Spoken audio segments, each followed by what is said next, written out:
Hello everyone. In today's class, we are going to discuss Cauchy's criterion for convergent sequences. What it says, the necessary and sufficient condition for a sequence to be convergent is that for any positive epsilon, a smaller number, there exists a positive integer m such that the distance between n plus pth term of the sequence xn minus nth term of the sequence xn, their distance is always less than epsilon for any choice of n from n or more than m, and p is any positive integer greater than or equal to 1. So what it says, a sequence is convergent if we can show that the distance between n plus pth term minus nth term is less than epsilon for all n greater than or equal to some positive integer m, and p is any positive integer greater than or equal to 1. If this is true for smaller epsilon, for smaller choice of epsilon, then the given sequence is convergent. Okay, let's see some examples, and we'll write the maxima codes. Now, the first example which I had given is the sequence 2n plus 3 divided by 3n plus 5. So, what is the nth term of this sequence? The nth term of this sequence is 2n plus 3 divided by 3n plus 5. Let's call that one as xn. Now, here p is any greater than or any positive integer greater than or equal to 1. For this problem, I've chosen p as some 10. In fact, you can choose any positive integer greater than or equal to 1 for p. Just to show you, for any positive integer this works, I am choosing p as 10. So I have considered xn plus 10, that is n plus 10th term of this sequence. So just you have to replace n by n plus 10 in the nth term. That gives you n plus 10th term. So this is your nth term. So xn plus 10 is 2 into n plus 10 plus 3 divided by 3 into n plus 10 plus 5 minus nth term is 2n plus 3 divided by 3n plus 5. Now you multiply from 2 and this from 3 and add up. So you will get this much. Now take LCM of these two. So that gives you 3n plus 35 into 3n plus 5. Then multiply these two. 2n into this, 2n into this, plus 23 into 3, plus 23 into 5, and 2n into 3n with minus in 2n into 35, right? 3 into 3n, 3 into 35. And solve that, you'll get modulus of 10 divided by 3n plus 35 into 3n plus 5. But remember, your 10 is positive, and n is positive, 3 is positive, 35 is positive, 3 is positive, n is positive, plus 5 is positive. So this is nothing but ratio of positive numbers. When it is already positive, you don't need to take modulus. So I'll remove that modulus. Simply I've written 10 divided by 3n plus 35 into 3n plus 5. Now let me choose smaller epsilon. Sorry, here I've chosen epsilon as 0.0001, not 0.001. I've chosen 0.000. One more zero has to come here. 1 be such that this number is less than epsilon. So that your mod xn plus 10 minus xn will be less than epsilon. This condition will be true. But only thing I have to find for which positive integer this is true. For which positive integer onwards this result will be true. So I have to find m. Always our job will be to find m such that this result will be true. So let's find out what is the value of m. Now using this I'll find out. Now see, cross multiply so that epsilon will come here. 3n plus 35 into 3n plus 5 will come here. Now multiply these two, so you'll get this much, and this is greater than 10 by, what is your epsilon? sorry, this is 0.0001. So that gives you 10,000. So actually 9 is missing here. 9 should come here. 9n square plus 120n plus 175 is greater than the n. I mean this number. Now if you calculate the value of n for which this inequality is true, it is approximately 27.04. When n is 27.04, remember here 9 is missing, you write down 9, and if you substitute that one in this, then this will be greater than the 10,000. So that means this value is less than epsilon, then your n should be approximately 27.04. So mod xn plus 10 minus xn will be less than epsilon, provided your n takes the value 27 or more than 27. So what is your m? So m is obviously 27. So this result is true for all n greater than or equal to m. This condition I need. So I'll give m as 27. So let m be the nearest positive integer smaller than 27.04. Say m equal to 27.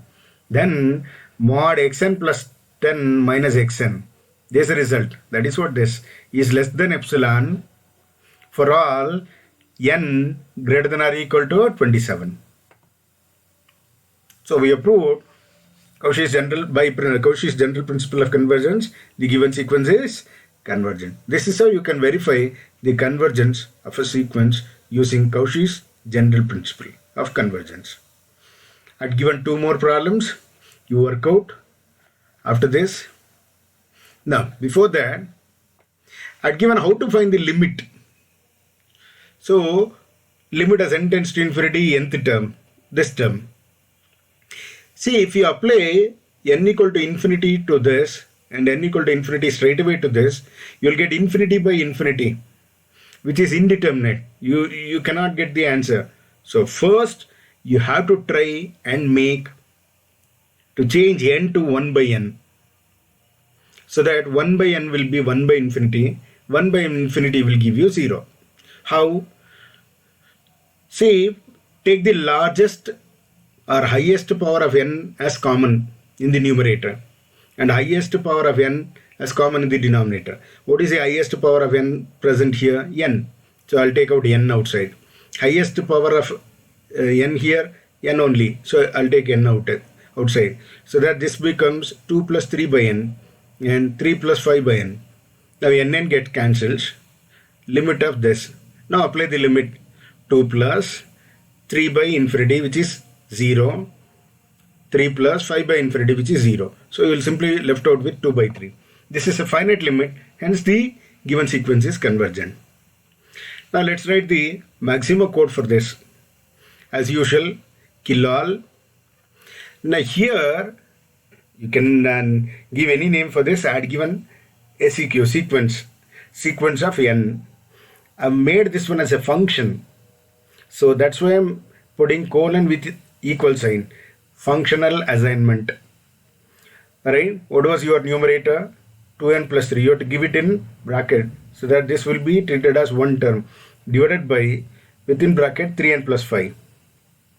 Then what was your epsilon which I have chosen here? Your epsilon is 0.0001. As I told you, there was a mistake. There was a 0 missing. You choose epsilon as 0.0001. That I have assumed as E. Now, what do you have to find here? You have to find modulus of xn plus 10 minus xn. So, P, I am assigning that one in P as absolute value, modulus, absolute value of sequence of n plus 10. That is your xn. So, this is xn plus 10 minus sequence of n, xn. I am storing this one in P. So this value is stored in this, and that is your P. Now, if limit as P variable n goes to infinity is equal to 0, if this turns out to be 0, see, that is why your epsilon is smaller. That means this is the distance between these two is becoming near, very less. They are nearer and nearer. They are converging. That is what the meaning of this.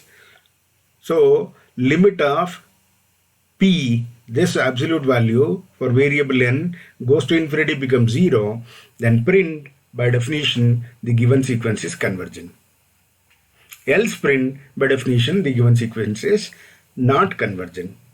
So this gives you the behavior of the sequence, this part. Then we have to find the limit. So just to print this, that is limit as n tends to infinity, 2n plus 3 divided by 3n plus 5, I had given this one. Limit with apostrophe, single apostrophe, don't miss this one, single apostrophe, limit of, what is your sequence? Sequence of n, comma, n, where n goes to infinity is equal to, I'm storing this one in, I'm displaying this with limsic. I had given a name for this, limsic. Here, limsic stores the value limit of n tends to infinity, right? N tends to infinity, the nth term. What is your nth term? Sequence of n. So this limit value is stored in limsic. Limsic is displayed. That gives you the answer for this. So this is how you have to write maxima code. Let's execute this using maxima. And after that, I had given 2 more problems. You work out them and write a maxima code and execute them. As usual, we'll start with kilol. Let me increase it. Yeah, kilol. I'll put a dollar sign. Then, as usual, we have to write our sequence. What was our sequence? I'll name it as sequence of n. And remember, this is a function. So here I need to give colon with equal sign. And what was your numerator? It is 2 into n plus 3. And the denominator, I'll put in the bracket 3 into n plus 5. Now close this. I don't want to display this, so simply I'll close it. This is our sequence. And what was your epsilon value? I had given this one as 0.001. I don't want to display this, so put a dollar sign. Let's find the absolute value and store it in p. So absolute value of sequence of n plus 10th term minus sequence of nth term. I don't want to display this, so I'll put a dollar sign. Now I'll check if limit of p variable n as n tends to infinity becomes 0, then print the given by definition the given sequence is convergent. Else print by definition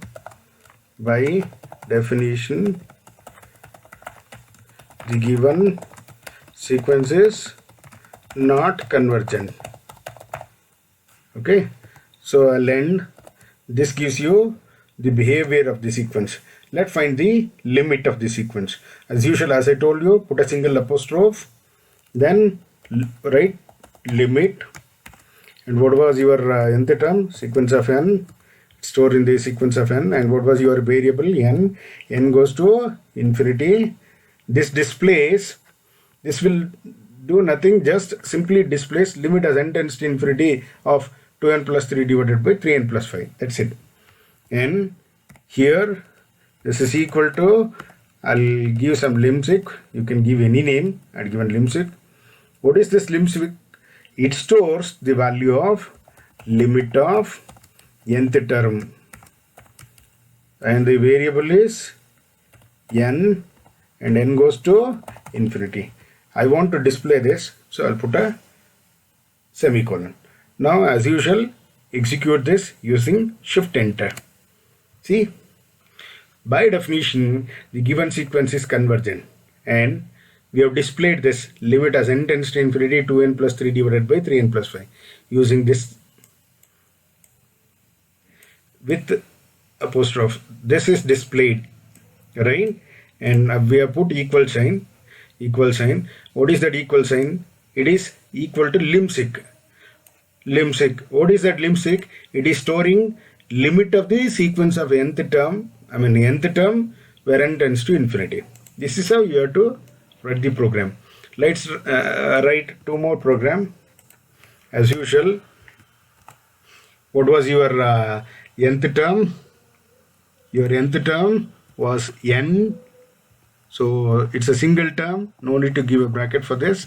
Simply I'll write n divided by n plus 1, n divided by n plus 1, and remaining things are same.